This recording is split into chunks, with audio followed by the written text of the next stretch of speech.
Hi, this is Jason from Horrific Nightmares, and welcome back to another segment of Forgotten Fridays.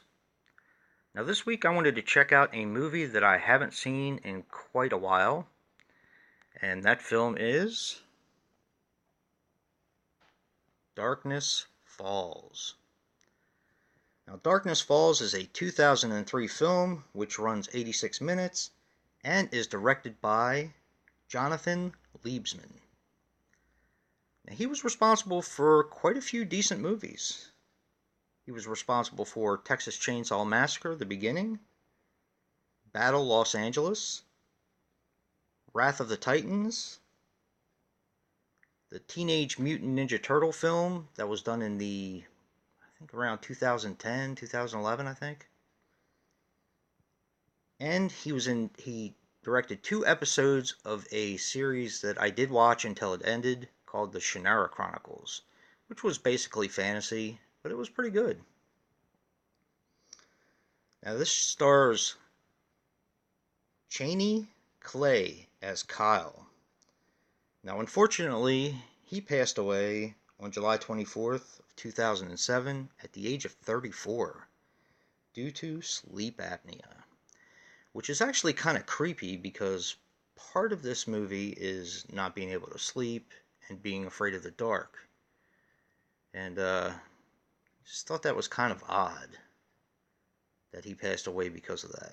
But anyway, this also stars Emma Caulfield as Caitlin and Lee Cormie as Michael.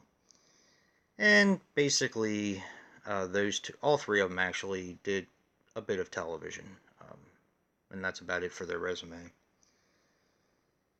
Now, a brief synopsis.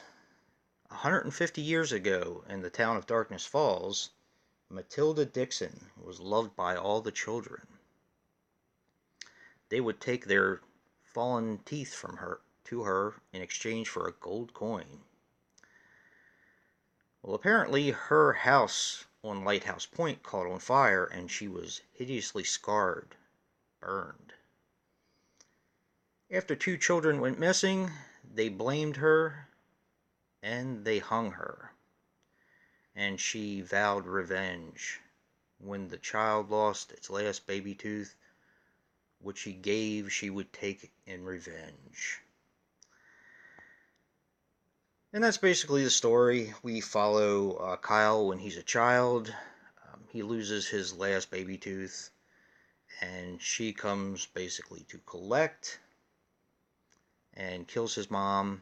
He is put in a psychiatric institute and gets out years later. He's a ward of the state, and his old childhood sweetheart, Caitlin, now has a child named Michael who is suffering from the same phobia.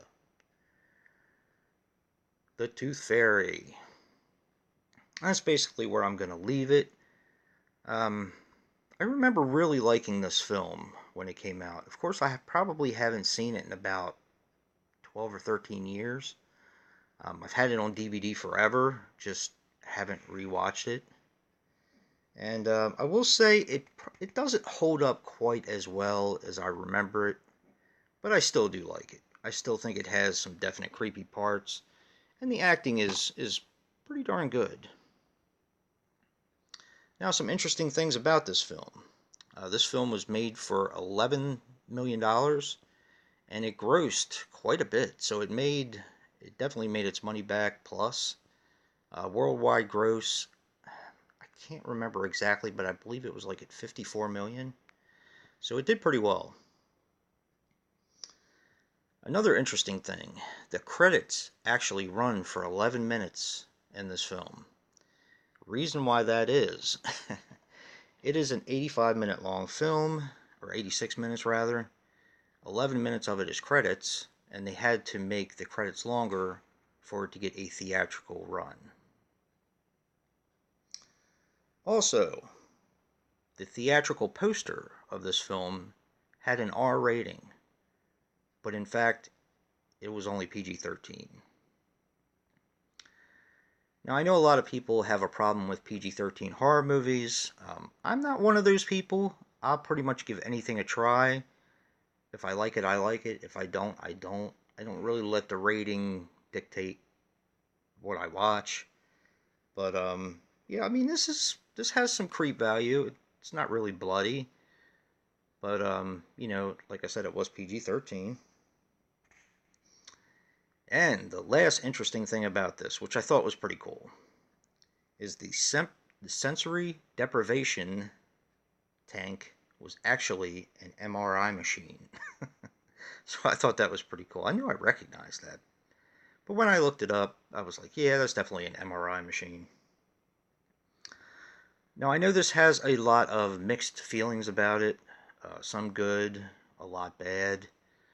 I was talking to Nick, the last shoegazer, the other day on the phone, and we got to talking about movies that we haven't seen in a while, and we actually brought this one up, and I really wasn't sure what I was going to do this week for Forgotten Fridays, and then it kind of came to me. So, thank you, Nick, for helping me figure this one out. I hadn't seen this in a while, and it was really nice to rewatch it. So, if you like what you see in here, hit that like button and subscribe. And until next time, peace.